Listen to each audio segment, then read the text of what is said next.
जो आंखों में आंखें डालकर बोले, ये सिर्फ एक फिल्म नहीं, ये एक चुनौती है। दोस्तों, आज जो बात होने जा रही है वो बॉलीवुड के लिए कंफर्टेबल नहीं है, क्योंकि आज सवाल किसी ट्रेलर का नहीं, किसी गाने का नहीं। आज सवाल है अथॉरिटी, नैरेटिव और डर का। जरा सोचिए, क्या एक सिंगल फिल्म इतनी ताकतवर हो सकती है कि पूरी इंडस्ट्री अंदर ही अंदर अलर्ट मोड पर आ जाए? क्या सिर्फ सनी देओल का नाम ही काफी है कि लोग अपनी फिल्मों के कैलेंडर चुपचाप रीशफल करने लगे? और सबसे अनकंफर्टेबल सवाल, बॉर्डर 2 सिर्फ एक सीक्वल है या बॉलीवुड के लिए एक वार्निंग सिग्नल? क्योंकि जो रिएक्शंस अभी आ रहे हैं वे नॉर्मल नहीं हैं, वे प्रेज भी नहीं हैं, वे पैनिक के सिम्टम्स हैं। और यहीं से कहानी खतरनाक हो जाती है। रॉकिंग स्टार यश का स्टेटमेंट सुनने में सिंपल लगता है, लेकिन इंडस्ट्री के लिए वो एक लोडेड मिसाइल जैसा है। यश का कहना है, सनी देओल स्क्रीन पर एक्ट नहीं करते, वे जिम्मेदारी उठाते हैं। अब जरा सोचिए, जब एक पैन इंडिया स्टार जिम्मेदारी जैसे शब्द का इस्तेमाल करे तो वो सिर्फ तारीफ नहीं होती, वो एक कंपैरिजन होता है। और कंपैरिजन बॉलीवुड में सबसे ज्यादा इनसिक्योर चीज है। इनसाइडर्स कह रहे हैं ये कमेंट इनडायरेक्टली आज के स्टाइलिश लेकिन सेफ हीरोज पर शॉट है। और जब इंडस्ट्री को लगता है कि उनका कंफर्ट फॉर्मूला एक्सपोज हो रहा है तो साइलेंस आ जाता है। और आज बॉर्डर 2 के आसपास जो साइलेंस है वो सब कुछ कह रहा है। नॉर्मली पेट्रियाटिक फिल्मों पर इंडस्ट्री यूनाइटेड दिखती है, यहाँ सीन उल्टा है। सपोर्ट कम है, नॉइस कंट्रोल्ड है और रिएक्शंस मेजर्ड हैं। क्योंकि बॉर्डर 2 सिर्फ तिरंगा और डायलॉग्स नहीं दिखाती, ये फिल्म फेलियर, डीले और गलत फैसलों को भी दिखाती है। ये फिल्म हीरोज को भगवान नहीं बनाती, ये सिस्टम को क्लीन चिट नहीं देती। और जब सिनेमा आईना दिखाने लगे तो कुछ लोग घबरा जाते हैं। एडवांस बुकिंग के नंबर्स ने इस घबराहट को और तेज कर दिया है। ये सिर्फ मेट्रोस का क्रेज नहीं है, small towns, border belts, defence families, हर जगह एक ही बात सुनाई दे रही है, ये फिल्म देखनी है।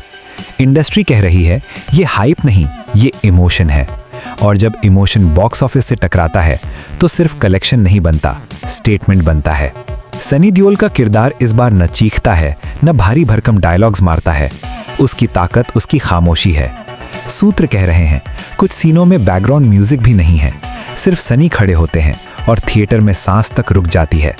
न हीरो एंट्री, न स्लो मोशन, सिर्फ प्रेशर, सिर्फ जिम्मेदारी। और शायद इसीलिए ये फिल्म सेफ नहीं लग रही। बॉलीवुड का एक अनरिटन रूल होता है कि सच को थोड़ा सॉफ्ट कर दो। बॉर्डर 2 इस रूल को फॉलो नहीं करती। ये फिल्म दिखाती है हर ऑर्डर सही नहीं होता, हर फैसला हीरोइक नहीं होता और हर गलती का वजन होता है। ये फिल्म किसी एक विलेन पर ब्लेम डालकर एस्केप नहीं करती। ये कंफ्यूजन दिखाती है, डीले दिखाती है और ये बात ऑडियंस को अनकंफर्टेबल करती है। इसीलिए सोशल मीडिया पर कंपैरिजंस शुरू हो गए हैं। लोग पूछ रहे हैं, क्या बॉर्डर 2 बॉलीवुड का रियलिटी चेक है? क्या ये एक्शन सिनेमा को फिर से रीडिफाइन करेगी? क्या सनी देओल फिर से स्टैंडर्ड सेट करने वाले हैं? और सबसे खतरनाक सवाल, क्या बाकी पेट्रियाटिक फिल्में सिर्फ नॉइज थीं? इंडस्ट्री इन सवालों से भाग रही है, ऑडियंस इन सवालों को पकड़ रही है। फिल्म का म्यूजिक भी इसीलिए अलग है।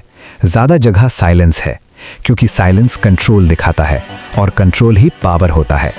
सनी देओल का किरदार इमोशन को एक्सप्लोड नहीं करता, वो डिसिप्लिन करता है और डिसिप्लिन हमेशा खतरनाक होता है। अब सवाल ये नहीं कि बॉर्डर 2 हिट होगी या नहीं, असली सवाल ये है, पहला, क्या ये फिल्म बॉलीवुड के कंफर्ट जोन को तोड़ देगी? दूसरा, क्या ये ऑडियंस को सिर्फ एंटरटेन नहीं बल्कि कॉन्फ्रंट करेगी? तीसरा, और क्या सनी देओल फिर से याद दिला देंगे कि इंटेंसिटी कभी आउटडेटेड नहीं होती? क्योंकि जब ऑडियंस सिर्फ ताली बजाना छोड़कर सोचना शुरू कर दे तो सिनेमा सिर्फ बिजनेस नहीं रहता, वो एक मूवमेंट बन जाता है। बॉर्डर 2 सिर्फ रिलीज नहीं हो रही, ये टेस्ट लेने आ रही है।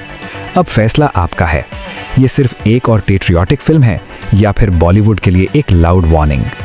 कमेंट करके बताओ। और याद रखना, अगर ये फिल्म अनकंफर्टेबल लग रही है तो शायद ये जरूरी भी थी।